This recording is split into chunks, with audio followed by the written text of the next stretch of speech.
پاکستان مسلم league نون کے senior رہنما جاوید لطیف صاحب ہمارے ساتھ ہیں۔ جاوید لطیف صاحب بڑا گلہ کرتے ہیں پارٹی کے ارکان کہ ان کی نواز شریف صاحب سے ملاقات نہیں ہو پاتی۔ خرم دستگیر صاحب کہتے ہیں مجھے نہیں پتا آپ کی کب ان سے لاسٹ ملاقات ہوئی۔ ہاں تو وزیر اعظم کی بہرحال ملاقات ہو گئی ہے اور وہ خبر بھی بنی ہے، اور وہ خبر بنی ہے باقاعدہ۔ تو کیا کافی عرصے بعد ملاقات ہوئی ہے؟ ذرا بتائیے گا کیا نواز شریف صاحب کی سیاسی سرگرمیاں ہیں اس حوالے سے؟ پہلے تو میں ابھی آپ کو سن رہا تھا جو آپ کلپ مولانا صاحب کا سنوا رہے تھے اور آپ اکرم راجہ کی بھی گفتگو سنوا رہے تھے۔ اگر اجازت دیں تو میں اس پہ بات پہلے کر لوں۔ اس پہ سوال کریں گے سر ہم آپ سے، وہ اس پہ کریں گے، ہم ایسے نہیں جانے دیں گے آپ کو۔ آپ اس ملاقات کے بارے میں تو بتا دیں۔ پہلے یہ تو بتائیں۔ میں صدف اس پہ بھی آتا ہوں، مگر میں یہ آپ سے کہنا چاہتا ہوں کہ دیکھیں بشرا بی بی کا جو آڈیو لیک ہوئی تھی فرا گوگی اور ایک کی اور ملک ریاض صاحب کے حوالے سے، تو کیا یہ ثبوت کافی نہیں تھا کہ فرا گوگی کا لینا دینا اس کیس سے ہے یا نہیں؟ اور دوسرا جو مولانا صاحب نے بات کی ہے کہ مذاکرات کامیاب نہ بھی ہوں تو کم از کم رویوں میں تبدیلی آ جائے، یہ بڑی اچھی بات ہے۔ وجہ کہ پاکستان کے اندر مزے کی بحالی کے بعد اب جو کچھ رویے عمران خان کی وجہ سے جماعتوں کے کارکنان اور سے لے کے لیڈرشپ تک بن گئے، وہ بھی پاکستان کی پالیٹکس میں مناسب نہیں ہے۔ اب جو آپ سوال کر رہے ہیں، دیکھیں بات سیدھی سی ہے کہ نواز شریف صاحب یقیناً پارٹی کے قائد ہیں اور اب تک کے جو حالات ہیں یا حکومت ہے اس میں پرائم منسٹر شہباز شریف ہیں، تو وہ دو بھائیوں کی ملاقات اپنی جگہ، مگر پرائم منسٹر کی اپنے قائد سے ملاقات اور جو چیزیں آپ میڈیا پہ سننے کو آپ کو ملی یا پرنٹ میڈیا پہ پڑھنے کو ملی، یقیناً وہ باتیں ہوئی ہیں کہ مذاکرات سیاسی جماعتوں سے جمہوریت کا حسن بھی ہوتا ہے، جمہوریت میں ضرورت کی جماعتوں سے، مگر جہاں منافقت ہو، جہاں دباؤ کے تحت مذاکرات کروائے جا رہے ہوں، دباؤ کے تحت کمیٹیاں بنی ہوں، 1 پوائنٹ ایجنڈا ہو کہ وزیر اعظم کیا اس بات پہ متفق نہیں ہے؟ کیا ان کی مرضی کے بغیر یہ مذاکرات ہو رہے ہیں؟ تو حکومتی کمیٹی پھر کیوں بیٹھی ہے؟ اس میں تو حکومت کے لوگ بھی شامل ہیں۔ نہیں، میں صدق بات آپ ہی سمجھ رہے ہیں، جو میں کہنا چاہتا ہوں وہ الگ بات ہے کہ آپ کا حق ہے سوال کرنا، مگر مجھے یہ حق ضرور دیں کہ میں اس کا جواب دے رہا ہوں۔ جی آپ دیں۔ میں آپ کو یہ عرض کر رہا ہوں کہ دیکھیں ایسا نہیں ہوتا کہ پاکستان کے اندر جس طرح سوئچ آن آف ہو جاتا ہے کہ ایک طرف کہہ رہے ہیں کہ ہم ان کے ساتھ بیٹھیں گے نہیں، دوسری طرف نہ صرف ان کے ساتھ بیٹھ رہے ہیں بلکہ سزا کے باوجود آپ کہہ رہے ہیں کہ نہیں ہمارے مذاکرات جاری رہیں گے۔ اس کی اصل گتھی جو ہے وہ تو دیکھنا ہوگا کہ مسئلہ اصل کیا ہے۔ جاوید صاحب، ان کی تو مجبوری ہے نا، آپ کی کیا مجبوری ہے؟ اور پھر آپ کہہ رہے ہیں دباؤ کے تحت ہو رہے ہیں، تو وزیر اعظم کی مرضی سے نہیں ہو رہا ہے کیا؟ اچھا، اگر صدف آپ یہیں رک گئے ہیں تو میں اس کا پہلے جواب دے لیتا ہوں۔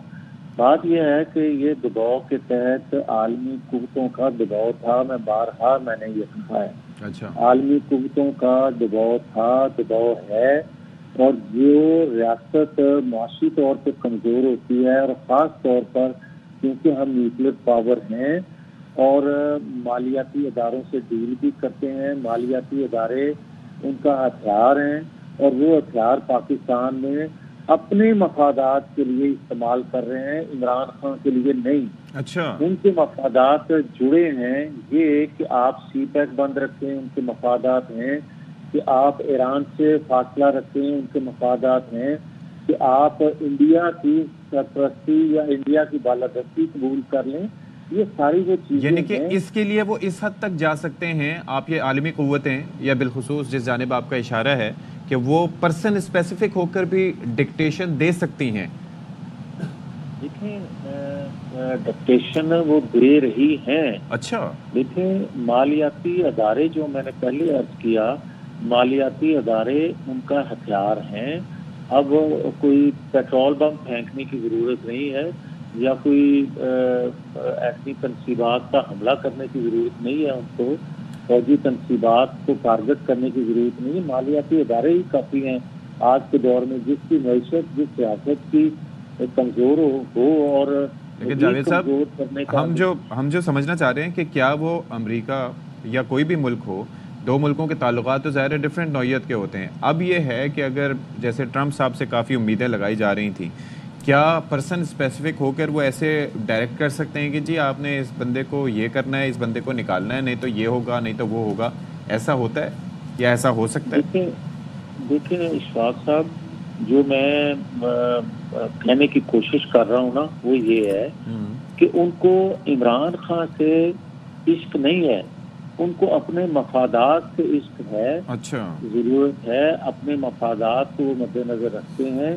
وہ ایک عمران خان کو آپ کو دیکھیں، اگر آپ یہی سننا چاہتے ہیں تو کیا دنیا میں یہی فیل 9-10 مئی والا یا ادارے کے اندر بغاوت کروانے کا عمل کیا ہوتا اور وہ بغاوت فیل ہو گئی ہوتی، ناکام ہو گئی ہوتی، تو وہ بغاوت کرنے والے یا کروانے والے آج زندہ ہوتے اس ریاست میں، یا آج بھی ان کو سزا نہ ہوئی ہوتی. پاکستان میں ایسا ہے اور ہوا ہے. کیا پاکستان کے اندر اس سے پہلے احتجاج نہیں ہوئے؟ کیا اس سے جاوید لطیف صاحب ایک بات بتائیے گا، مولانا صاحب کہہ رہے ہیں رویوں میں تبدیلی آ جائے، بھلے مذاکرات کامیاب نہ بھی ہوں تو بھی بڑی بات ہوگی. رویوں میں تبدیلی ایک زمانہ تھا، ہمیں یاد ہے مریم نواز صاحبہ بڑے عرصے خاموش رہی، ان کا ٹویٹر بھی خاموش رہا. آپ کو یہاں لگ رہا ہے کہ یہاں پہ کسی طرح رویوں میں تبدیلی آ رہی ہے پی ٹی آئی کے، یا ویسے کے ویسے ہی ہیں رویے؟ نہیں، دیکھیں جو آپ مریم نواز شریف کا ذکر کر رہی ہیں تو مریم نواز شریف تو بے گناہ، اس کے والد بے گناہ ہوتے ہوئے تو کرپشن کا الزام نہیں لگا تھا، جبکہ ان کو گرفتار جو کیا گیا تھا سی پیک پاکستان کے اندر دینے شروع کرنے کی پاداش میں یہ ساری سزائیں ہوئی تھی. 2014 سے سلسلہ شروع کیا گیا تھا. مگر آج جو سزائیں ہیں جس کو کہا جاتا ہے کہ گھر پر حملہ ہے، کیا مریم نواز شریف کو گرفتار کر کے یا عملاً ذاتی عمرہ پہ عمران خان نے حملہ کر کے عملاً بات کر رہا ہوں کی بات کر رہی تھی کہ رویوں میں تبدیلی محسوس کر رہے ہیں آپ پی ٹی آئی کے؟ نہیں، رویوں میں تبدیلی کیا آنی ہے؟ جو 10 سال سے ایک ان کی ذہن سازی کی گئی ہو. آپ دیکھیں کہ عمران خان کے بقول جو باہر آ کے بتاتے ہیں، ان کے بقول سے وہ کہتے ہیں کہ مجھے سزا ہو جائے مجھے کوئی فرق نہیں پڑتا. دوسری طرف اپنے ٹویٹر کو ڈس آن کرنے کے لیے تیار نہیں ہے. اس سزا کے بعد کیا اس ٹویٹر پہ آپ کو دیکھنے کو ملا ہے؟ تو اس کے باوجود بھی آپ کہتے ہیں کہ رویے میں تبدیلی نہیں آئے گی. نہیں آ سکتی جب تک اس کی لیڈرشپ کے رویے میں تبدیلی نہیں آئے گی. تو پھر یہ جو نشستن گفتن برخاستن ہے، یہ بس ایسے ہی ہے؟ کچھ اس کا نتیجہ آپ کو نکلتا دکھائی دے رہا ہے؟ اشفاق صاحب، یہ ڈے 1 سے مذاکرات ڈھونگ تھا اور بالکل اس کا مقصد جو ظاہر شو کیا جاتا تھا وہ تھا نہیں. دونوں سائڈ سے پورا سچ نہیں بولا گیا. دیانتداری سے کم از کم حکومت وقت کو بتانا چاہیے تھا، دیانتداری سے اداروں کے ترجمان کو بتانا چاہیے تھا کہ ہماری 9-10 مئی کی ریڈ لائن ہے یا نہیں. دیانتداری سے یہ بتانا چاہیے تھا کہ بغاوت انہوں نے ادارے کے اندر کروائی ہے یا نہیں. دیانتداری سے یہ بتانا چاہیے تھا کہ عالمی قوتوں کا دباؤ ہے یا نہیں. تب جا کے بات آگے چلتی. چلیں جی، تھینک یو سو مچ آپ کا جاوید لطیف صاحب فار بینگ ود اس.